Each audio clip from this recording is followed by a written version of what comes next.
I've been driving long haul for going on 19 years now, and the one thing nobody ever tells you when you first climb into one of these rigs is how much the night changes everything you think you know about the road. During the daylight, a highway is just a highway. It's grey asphalt and faded mile markers, and the occasional rest stop with a vending machine that eats your last dollar. It's truckers waving two fingers off the wheel, and families packed into minivans heading somewhere ordinary. And there's nothing about it that makes the back of your neck prickle. But the moment that sun drops below the horizon, and the sky goes from orange to purple to that deep, flat black, and your headlights become the only thing standing between you and a darkness that seems to go on forever, the road starts to feel like something else entirely, like it's alive, like it's been lying there all day just patiently waiting for the night to come back, so it can show you what it really is. Every long-haul driver knows that feeling, even if none of us like to talk about it. That sense that out past the reach of your headlights, there's a whole world moving around in the dark. And most nights, you can convince yourself it's just your imagination, just the fatigue, just the loneliness of a job that keeps you behind a wheel for 14 hours at a stretch. Most nights. This first story happened on a long, empty stretch of US Route 6 out in Nevada. And if you've ever driven it, you already know the kind of place I'm talking about, because they don't call it the loneliest road in America for nothing. You can drive a full hour out there and never see another set of taillights, never pass another living soul, just you and the white line, and a darkness so complete it feels like the rest of the world has stopped existing. It was late October.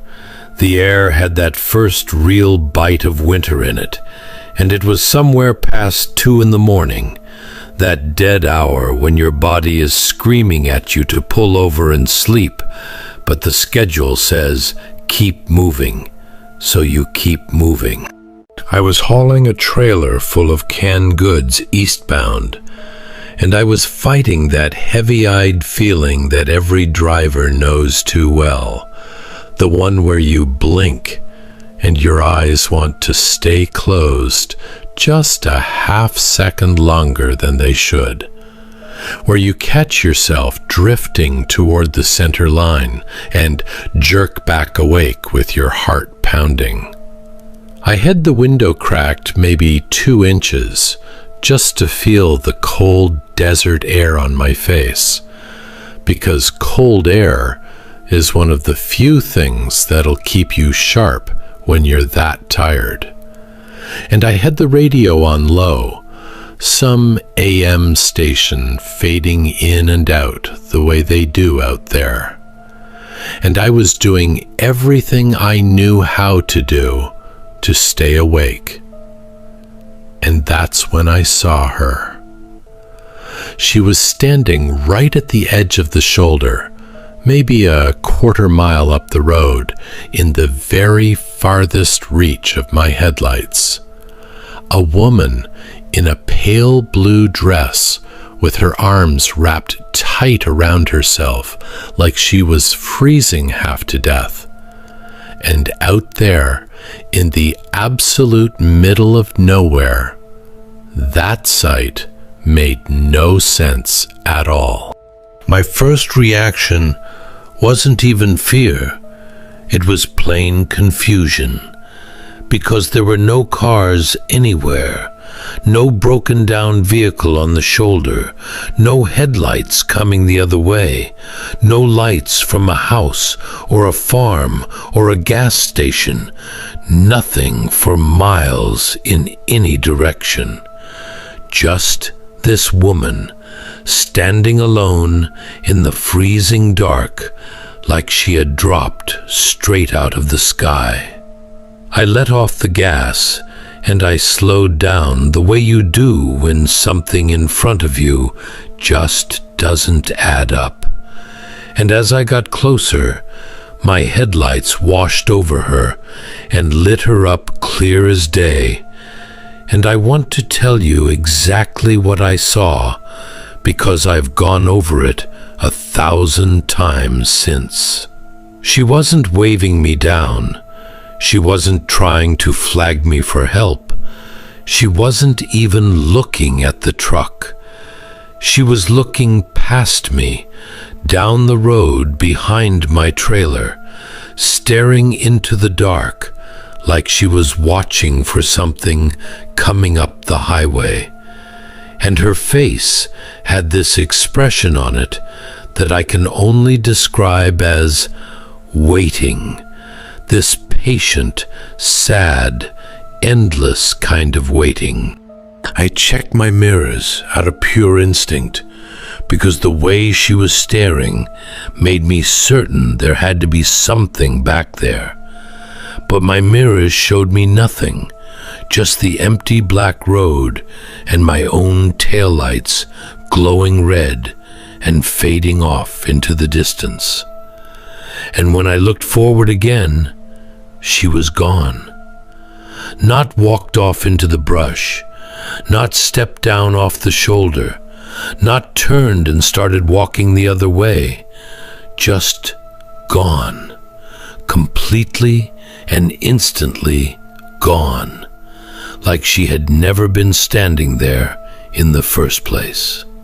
I hit the brakes harder than I should have, the trailer groaning behind me, and I came to a full stop right there in the middle of the empty highway, and I just sat there with my hands locked on the wheel, my heart going like a jackrabbit, scanning every inch of road my headlights could reach. Nothing. I told myself it was the fatigue, that my exhausted brain had built her out of a road sign and a shadow, because that's what tired brains do. They see things. Everybody knows that. And I'd been awake for a long, long time. So I made myself ease off the brake and keep rolling, and I pushed on another 20 miles, white-knuckling that wheel, until I finally saw the glow of a little truck stop up ahead. Barely more than a diner and 2 fuel pumps and a gravel lot. But right then, it looked like the most beautiful thing I'd ever seen. I parked and I went inside, and there was an old man behind the counter, the kind of weathered old fellow who looks like he's been pouring coffee in that exact same spot since before I was even born. And when I sat down on that stool, he took one look at my face, and he set down the pot, and he asked me, real quiet, if I'd seen something out on Route 6. Now that stopped me cold, because I hadn't said a word yet, and the way he asked it, calm and certain, told me he already knew the answer. So I told him. I told him about the woman in the pale blue dress, standing on the shoulder with her arms wrapped around herself, staring down the road like she was waiting for somebody. And he didn't laugh, he didn't smirk, he didn't look at me like I was crazy or overtired. He just nodded slow and poured my coffee and slid it across the counter. And then he told me. He said that woman's car had gone off a curve out on that stretch back in the late 1970s, that she'd been driving home through a bad storm one night, and that she had never made it home. He said her husband had been driving in a separate car following along behind her, and that the two of them had gotten separated somewhere in the storm, and she'd missed the curve and gone off the road. And by the time he found her, it was far too late. And ever since then, the old man said, drivers crossing that stretch in the dead of night would see her standing there on the shoulder, always in the same spot, always with her arms wrapped around herself against a cold she could no longer feel, always staring back up the road, watching, waiting for the headlights of the husband who never managed to catch up to her in time. He told me she had never once hurt anybody, that she just stood there and watched and waited, and that the only thing anyone had ever been able to figure was that she was still looking for those headlights, still hoping that this time he'd come around the bend behind her so they could finish the drive home together. I drank that coffee in silence, and I didn't have a single thing to say. And when I finally walked back out to my truck, the sky was just starting to go gray at the edges with the coming dawn.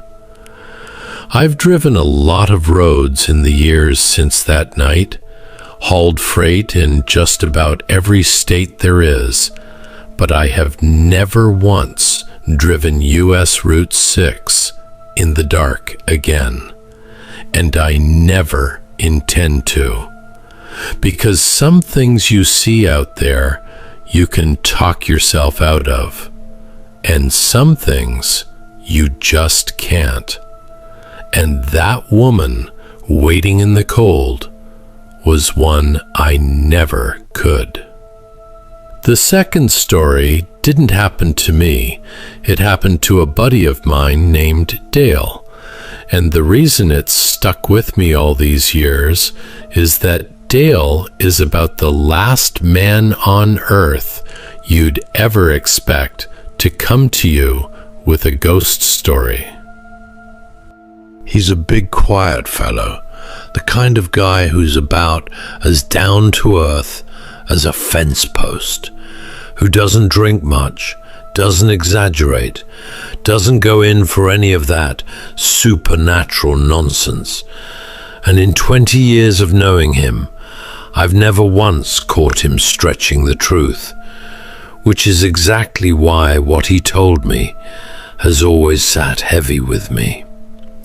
He was running a load of cut lumber up through the mountains of West Virginia on one of those old two-lane mountain roads that twist and climb for mile after mile, with nothing but thick black forest crowding in on both sides, and on one side a guardrail, and beyond it a drop-off steep enough to turn your stomach if you let yourself look at it too long. It was right around midnight, and a heavy fog had come rolling down off the mountain, the kind of fog that swallows your high beams whole and throws the light right back in your face like a solid white wall, the kind that forces you down to a crawl and makes you lean forward over the wheel just to keep the painted line in sight. Dale said he was doing exactly that, hunched up over the wheel, doing maybe 15 miles an hour, both hands gripping tight, when he saw the shape of a man walking along the right side of the road up ahead. The man was wearing old-fashioned work clothes, a heavy canvas coat, and a flat cap, the kind of outfit you don't see much anymore. And he was walking with a bad limp, dragging one leg a little with every step. And Dale's first thought was pure alarm, because a man on foot in that fog on that road was a dead man waiting to happen, One wrong move from any vehicle that came around the bend too fast. So Dale slowed even more and rolled down his window as he came up alongside him, and he called out to ask if the fellow needed a ride.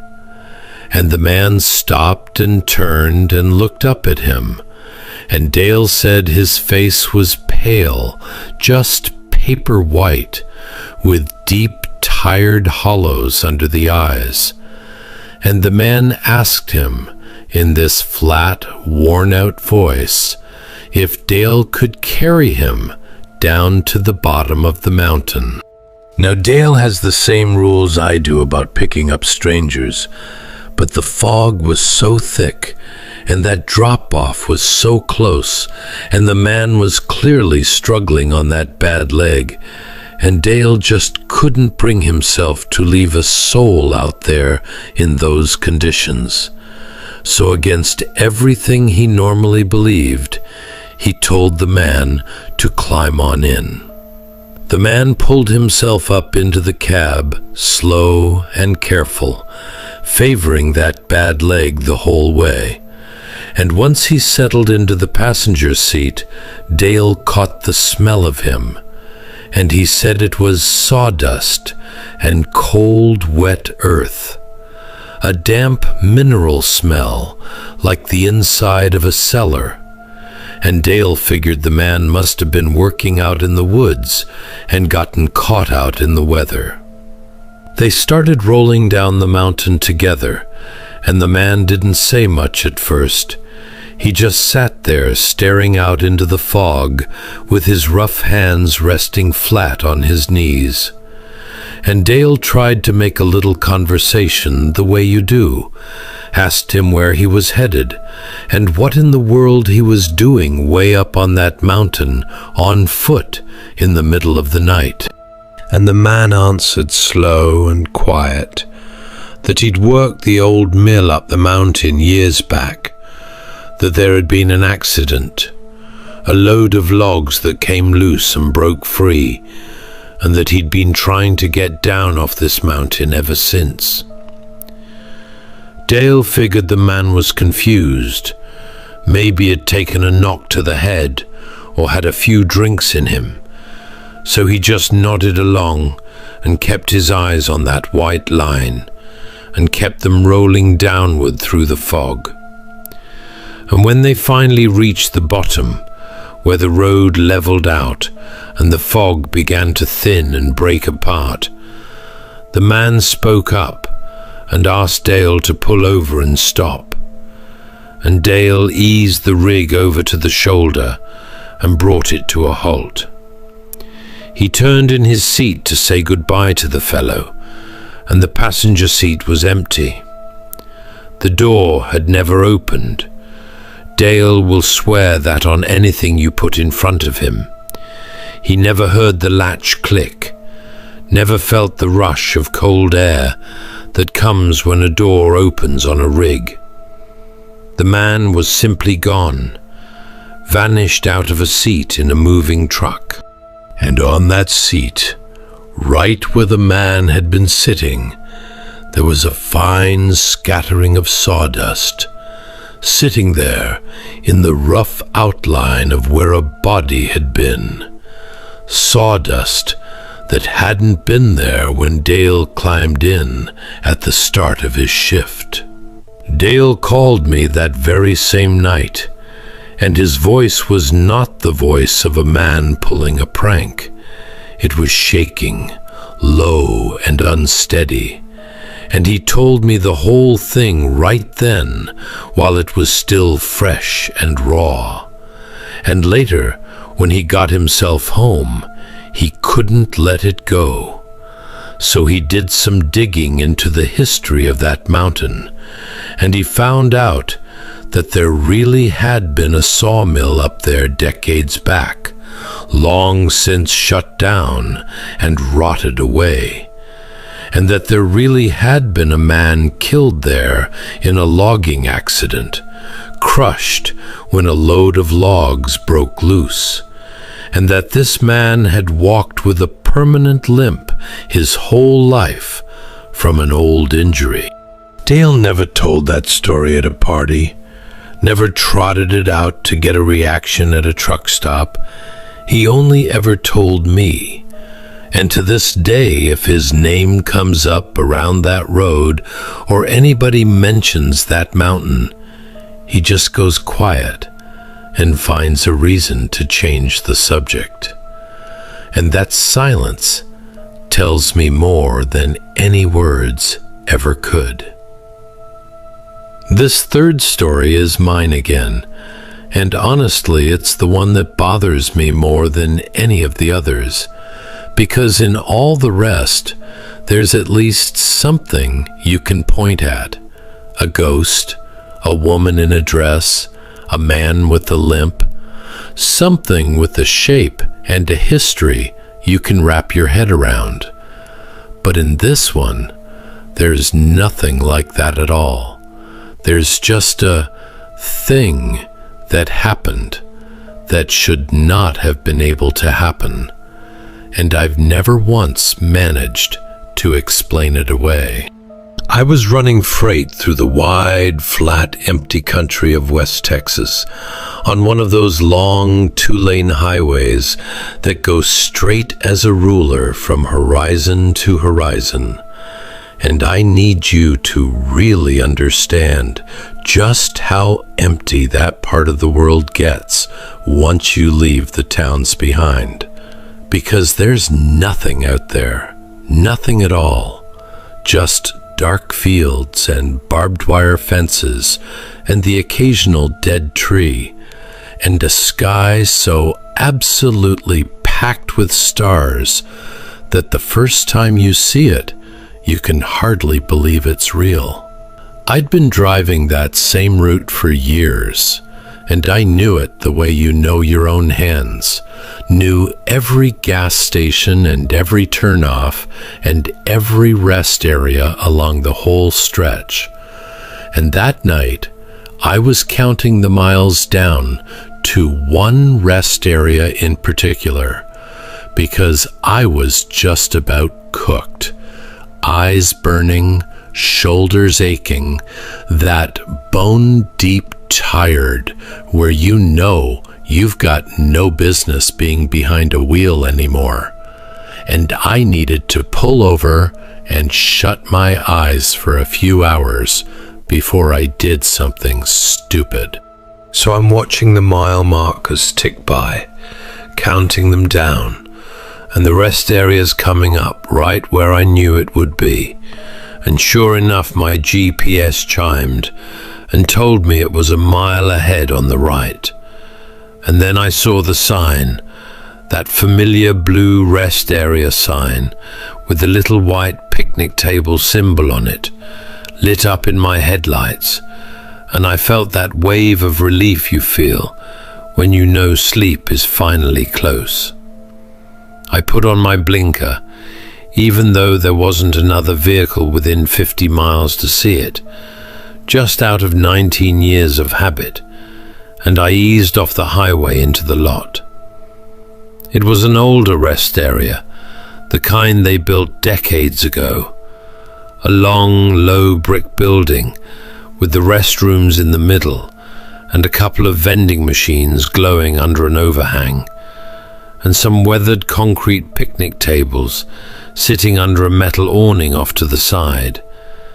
And there was exactly one other truck parked way down at the far end of the lot, with all its lights off, which is nothing unusual. Drivers sleep at these places all the time. I pulled into a spot, shut the rig down, and the second that engine went quiet, I noticed how silent everything was. And I mean silent. No crickets, no wind moving through the grass, no hum of insects, no distant traffic, nothing. Just a thick, heavy quiet that pressed in on my ears the way deep water presses on you. I climbed down to stretch my legs and shake the stiffness out before I tried to sleep, and I figured I'd use the restroom while I was at it. So I walked across the empty lot toward that low brick building, and as I got close, I could see the lights inside were flickering. This slow, steady flicker, on and off, almost like a pulse, like a heartbeat. I pushed open the restroom door and stepped inside, and of course, it was empty. Why wouldn't it be? It was the dead middle of the night, out in the middle of nowhere. And I went about my business, and then I went to the sink to wash my hands. And I happened to glance up into the mirror over the basin. And in that mirror, I could see the doorway behind me, reflected in the glass. And standing in that doorway, there was a man. He was just standing there, not moving at all, not stepping in, not saying a word, just standing in the open doorway, watching me. A dark, still shape with the flickering light behind him. And I couldn't make out his face, just the shape of him filling that doorway. I spun around so fast, I nearly went off my feet, and there was nobody there. The doorway was empty, no man, no footsteps, no sound of anyone walking away, just the empty doorway and that light still flickering its slow flicker. I didn't wash the rest of my hands. I didn't hang around to figure it out. I walked straight out of there at a pace just short of running, and I got back to my truck, and I climbed up, and I locked every door, and I told myself for the 100th time that night that I was just tired, just seeing things, that any man would see things after the kind of day I'd had.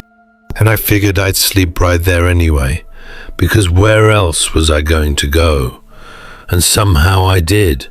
Exhaustion just dragged me under. But here's the part that I have never in my life been able to make sense of. The part that still keeps me up some nights. When I woke up, with the first grey light of dawn coming up over those flat Texas fields, I looked around to get my bearings, and the other truck down at the end of the lot was gone, which was fine. That made perfect sense. The driver had moved on, but the rest area was gone too. The long, low brick building, the restrooms I had stood in just a few hours before, the vending machines, the picnic tables, the metal awning, the blue sign with the little picnic table on it, all of it gone. None of it was there. I was parked on the bare gravel shoulder of the highway, my truck sitting all by itself on the side of an empty road, with flat, open Texas stretching out in every direction, and not a single structure anywhere in sight. I sat there for a long time, just staring through the windshield, trying to convince myself I'd somehow rolled forward in my sleep, that the rest area was just up the road.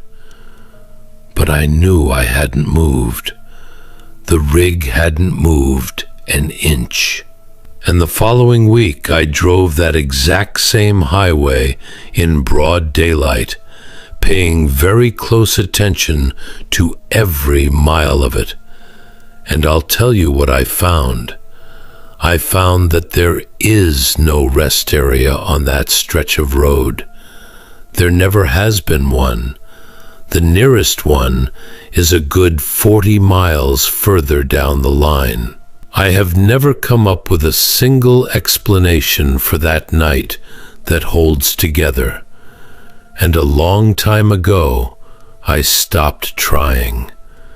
because some doors, once you open them in your head, you can't ever get them shut again.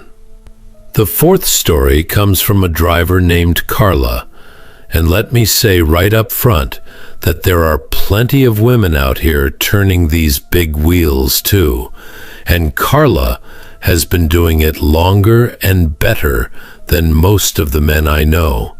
She's sharp and she's careful, and she does not spook easy, which is what makes her story worth telling. She was hauling a load up through the high, lonesome country of northern Arizona, on the kind of dark, empty desert road where your GPS is just about the only company you've got. And she'd been leaning on that little device for years, the way most of us do now, trusted it completely. Right up until the night it tried to lead her straight off the edge of the earth. She said it started out ordinary enough, the GPS guiding her along a route she'd run plenty of times before, the calm electronic voice calling out the turns, nothing out of place, until somewhere around 1 in the morning, when it told her to take an exit she didn't recognize at all. It was a turnoff she was certain hadn't been there before, onto a road she had no memory of ever seeing, and the screen told her this was a shortcut, that taking it would shave a good 40 minutes off her run. Now, Carla is too smart and too experienced to go chasing some shortcut down an unmarked desert road in the dead of night, and her every instinct told her to ignore it and stay on the highway she knew. So that's what she did.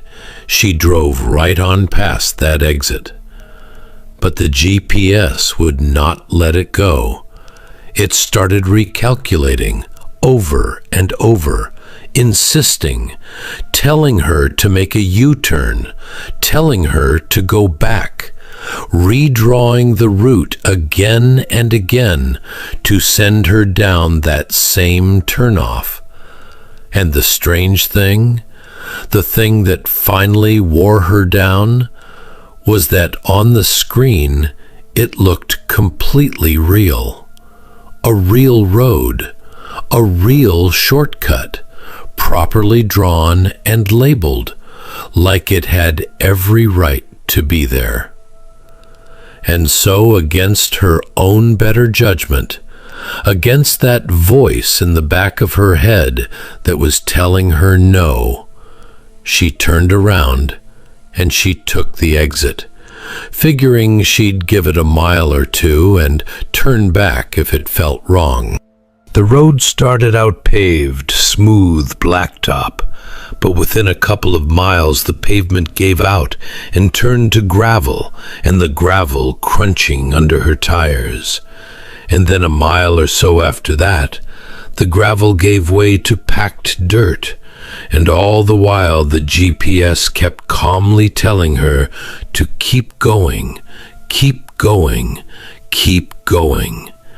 And the desert around her got darker and emptier and more silent with every passing mile. No signs, no fences, no lights, no other living thing.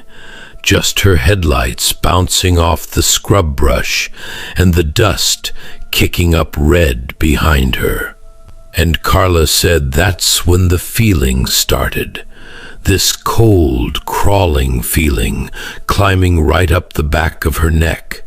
This absolute certainty deep in her gut that she was being led somewhere, that this was not a wrong turn or a glitch, but something with a purpose to it. And she did the smartest thing she'd done all night. She stopped the truck dead, right there in the middle of that dirt road.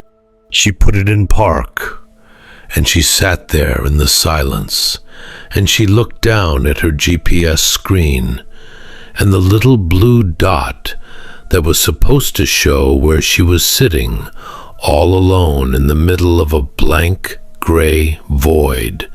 No roads, no place names, no labels, no features of any kind, just empty gray space, like she had driven clean off the edge of the map and into nothing at all. And then the GPS spoke again, but it was not the voice she knew. It wasn't the normal, calm, electronic woman's voice she'd listened to for years. It was lower, slower, dragging the words out, and it said, "Continue straight." And Carla said every hair on her arms stood straight up, because she knew that road. Even in the dark she could see it, and that road did not continue straight. It ended about 100 feet ahead of where she'd stopped, just past the reach of her low beams. The dirt road dropped off the edge of a dry wash. A steep, ragged ravine cut down into the desert floor. A drop she never in 1,000 years would have seen in time if she'd kept driving at any kind of speed.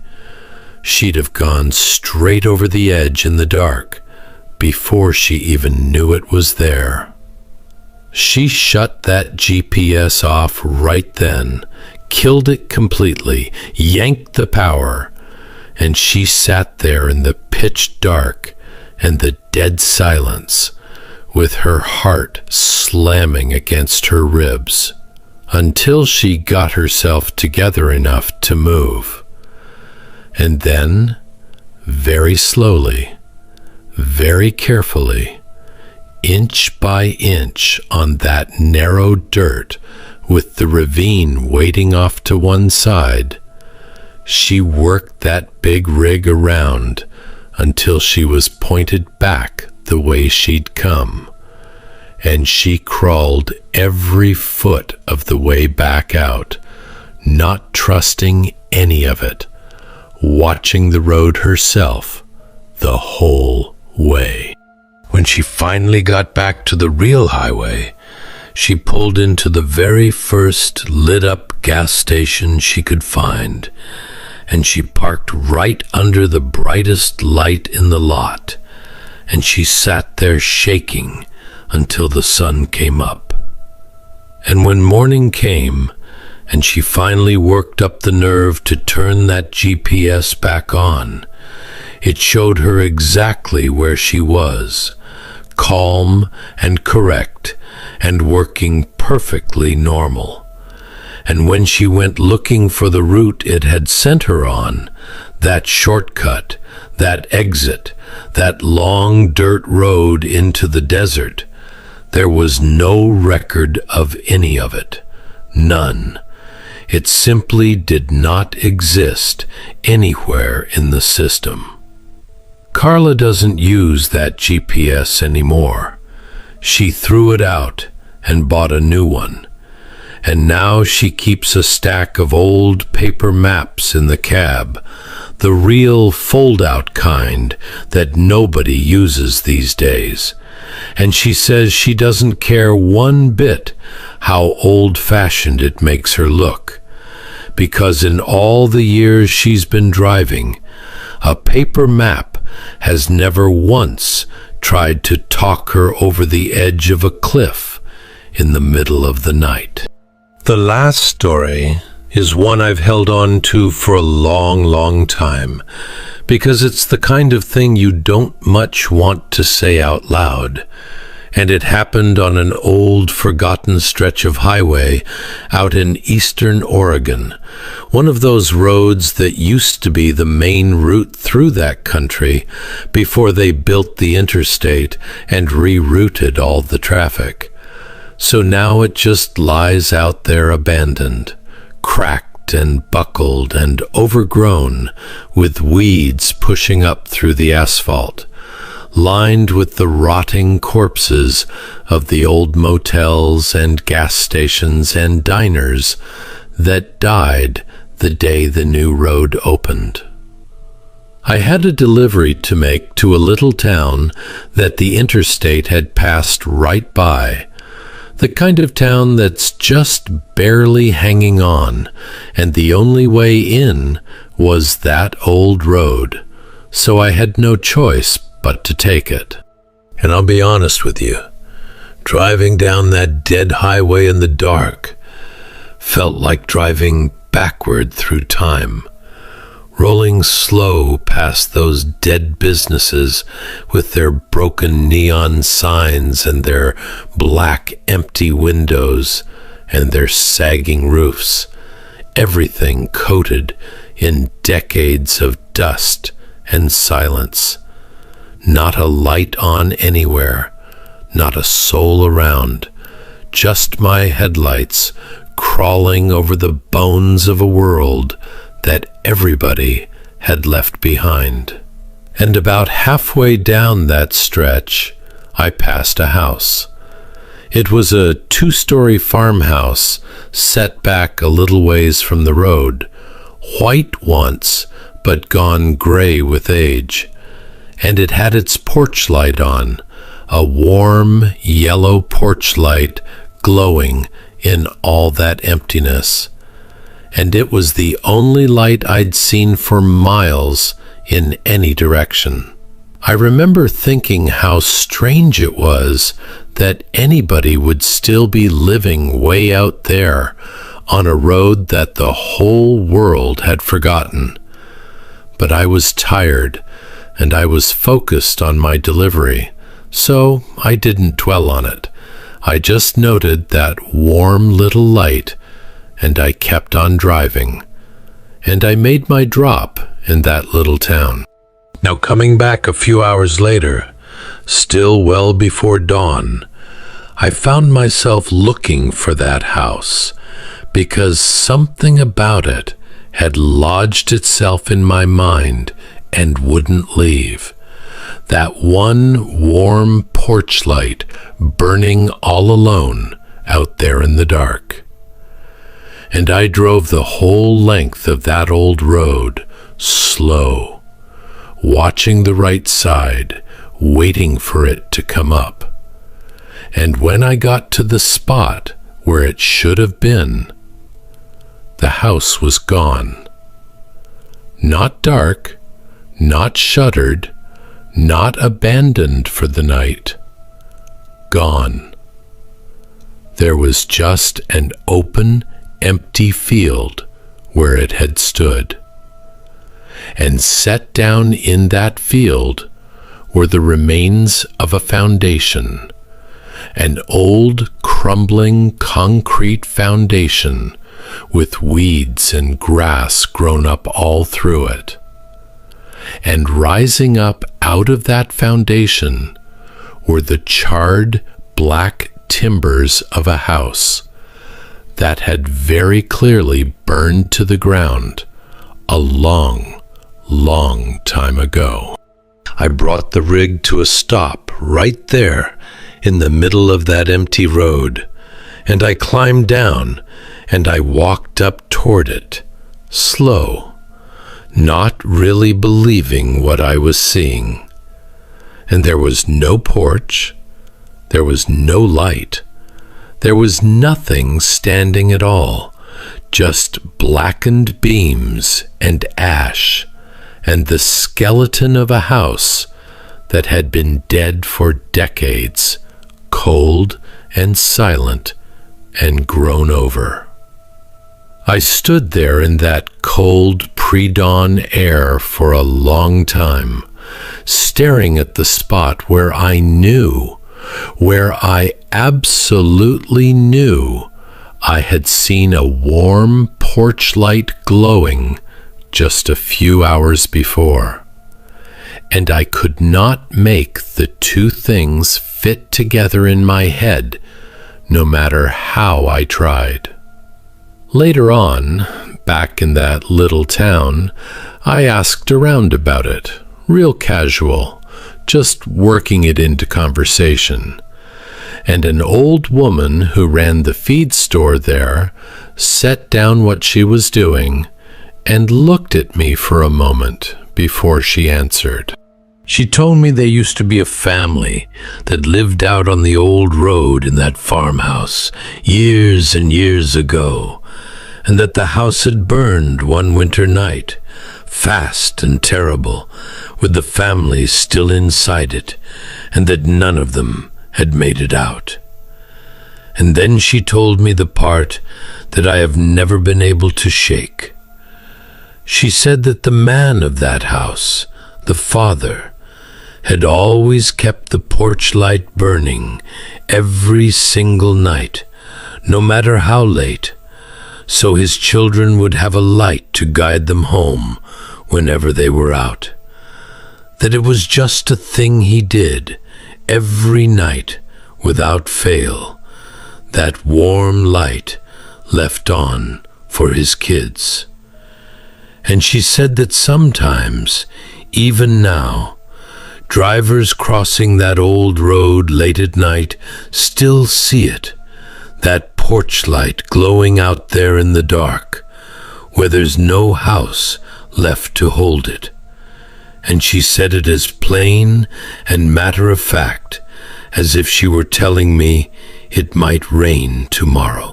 I've thought about that light more times than I can count in all the years since, turning it over in my mind, and the only way I've ever been able to make any peace with it is this: that some things just go right on doing what they always did, long after there's any reason left in the world for them to do it.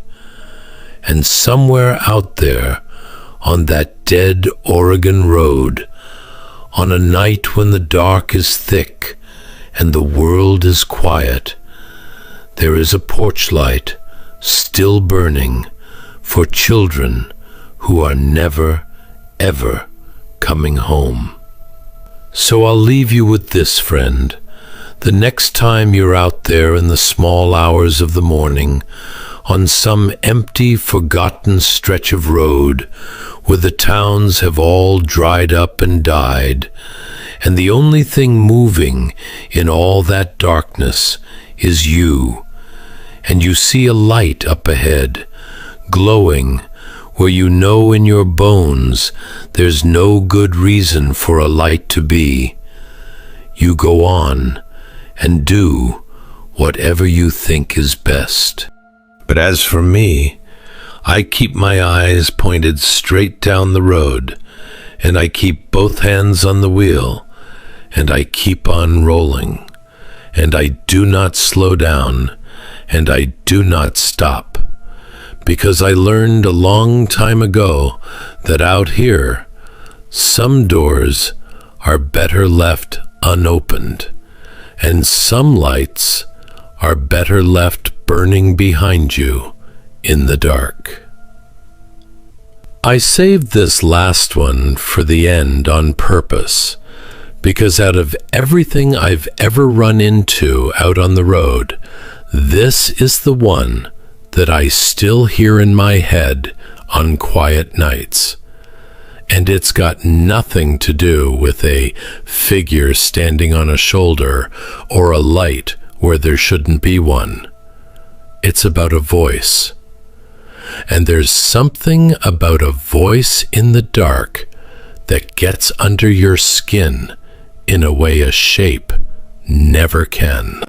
Now, if you spent any time around these rigs, you know about the CB radio, the Citizens Band, that old crackling channel the truckers have used for generations to talk to each other across the miles, to warn about a wreck up ahead or a speed trap, or just to shoot the breeze and keep each other company on the long, lonely hauls. And most of the time it's nothing but friendly chatter and static, the comforting background noise of other people out there in the night, fellow travelers you'll never meet, but who are sharing the same dark road with you. This happened on a long deserted stretch up through the high country of Montana, late in the winter, and the snow had been coming down off and on all night. Not a blizzard, but enough to slick the road and cut down what I could see. And it was well past 3 in the morning, that absolute deepest part of the night, and I hadn't heard another voice on the CB in hours, just dead air and the occasional pop of static, because there just wasn't anybody else out there. The storm had cleared the roads of everybody with the sense to stay home. So I was rolling along slow and careful through the snow, keeping the radio on low just for the company of the static, when it crackled to life and a voice came through, a man's voice, low and calm and clear as anything, and he said, "You've got a long way to go tonight, driver." And I'll be honest, that first message didn't scare me. It just surprised me a little, because I'd figured I was alone out there. So I picked up my handset, and I keyed it, and I answered him friendly, asked him where he was running, how the roads were looking up his way, the normal back and forth. And there was a pause, a long pause, just static, and then his voice came back, and he didn't answer my question at all. He just said, "You should slow down before the bridge." Now there was a bridge coming up, I knew that. An old narrow bridge over a river gorge, maybe 10 miles ahead, and I figured this fellow was just ahead of me on the same road, giving me a heads up about ice on it, which is exactly the kind of thing CB is for. So I thanked him, and I told him I appreciated it, and I asked him again where he was at, so I could keep an eye out for his lights. And again, that long pause, that hiss of dead air. And then he came back, and this time his voice was the same calm and level as before, but the words made the hair on my arms stand straight up, because he said, "I'm right behind you." I looked in my mirrors. There was nothing back there, just the empty white road and the snow falling through my taillights and darkness stretching back as far as I could see. Not a headlight, not a shape, nothing. The road behind me was as empty as the road ahead. And I keyed that handset and I said, real careful now, that I didn't see anybody behind me, that he must have me confused with another truck. And the voice came back, almost before I'd let go of the button this time, no pause at all, and it said, "I've been behind you for a long time. I want to tell you, my mouth went dry, and I set that handset down in my lap, and I just drove, eyes flicking between the road ahead and those empty mirrors, and the radio went quiet again, just static, for maybe a couple of minutes that felt like an hour, and I started to talk myself back down, figured it was just some lonely trucker with a strange sense of humor, the kind of guy who gets bored out here and likes to mess with people, because that happens too. And then the voice came back one more time, and it had changed. It wasn't calm and level anymore. It was lower and closer somehow, like he'd leaned right into his microphone, and he said, "The bridge is out tonight, driver. Don't take the bridge." And then the radio went dead. Not static, dead, completely silent. That channel I'd been listening to all night, just gone. No hiss, no pop, nothing.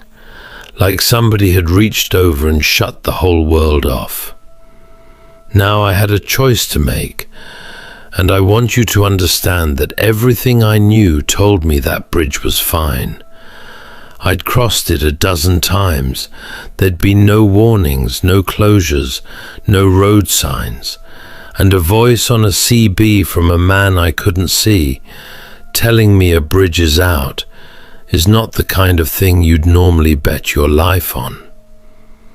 But something about that whole exchange had crawled so deep into me, something about that calm voice, and I've been behind you for a long time, that when I came up on the turnoff for the old county road that ran the long way around and met back up with the highway on the far side of the gorge, I took it. I don't know exactly why. I just couldn't make myself drive out onto that bridge, and so I added 40 minutes to my night, going around the long way through the back country in the snow, feeling like a fool the whole time. And when I came back out onto the highway on the other side of that gorge, there were lights ahead, red and blue flashing lights cutting through the falling snow, emergency vehicles, a whole cluster of them parked at the far end of the bridge. I slowed down and I rolled up and I put my window down, and there was a state trooper standing in the road, waving traffic to a stop. And I asked him what had happened, and he told me that part of that old bridge had given way earlier that night under the weight of the ice and the snow, that a whole section of the deck had dropped clean into the gorge, and that they'd only just gotten out there to close it off. He said if anybody had come across it in the dark, not knowing, at any kind of speed, they'd have driven straight off into the river through the gap. No way to see it coming, no way to stop in time. I sat there in my cab in the snow, with those red and blue lights washing over me, and I thought about that calm voice telling me the bridge was out, telling me he'd been behind me for a long time. And I picked up that CB handset one more time, and I keyed it, and I asked, into the dark, if anybody was out there, if the driver who'd warned me about the bridge could hear me, because I wanted to thank him. And all that came back was static. I called out 2 or 3 more times, and nothing, just the empty hiss of that old radio. And I never did find out who that voice belonged to, or where he was, or how he knew. And I've turned it over in my head 1,000 times since, and I keep landing on the same cold thought, that maybe somebody had gone off that bridge a long time before I ever came along, on some other dark winter night. And maybe ever since then, he's been out there on that channel, riding behind every driver who comes through, watching the road, waiting to do for someone else the one thing nobody was there to do for him. I still run with the CB on, all these years later, on every haul, and most nights it's just the friendly chatter and the static, like always, fellow travelers out there in the dark.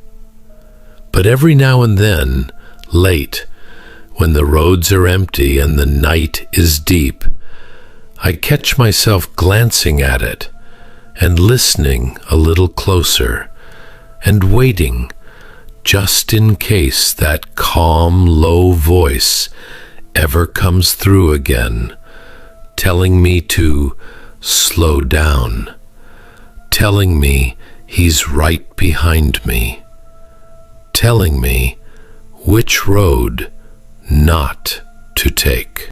So that's all of them, friend. Every story I've got that I can stand to tell.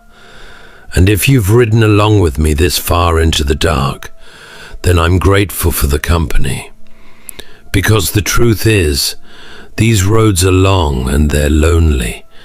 And a voice in the night, even a stranger's, even one telling you something you'd rather not hear, is sometimes the only thing that gets you through to morning.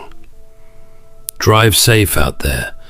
Keep your eyes on the road and your hands on the wheel. And if you ever see a light where there shouldn't be one, or a figure waiting on the shoulder, or you hear a calm voice come through telling you which way not to go, well, you do what you think is best. But me, I just keep on rolling.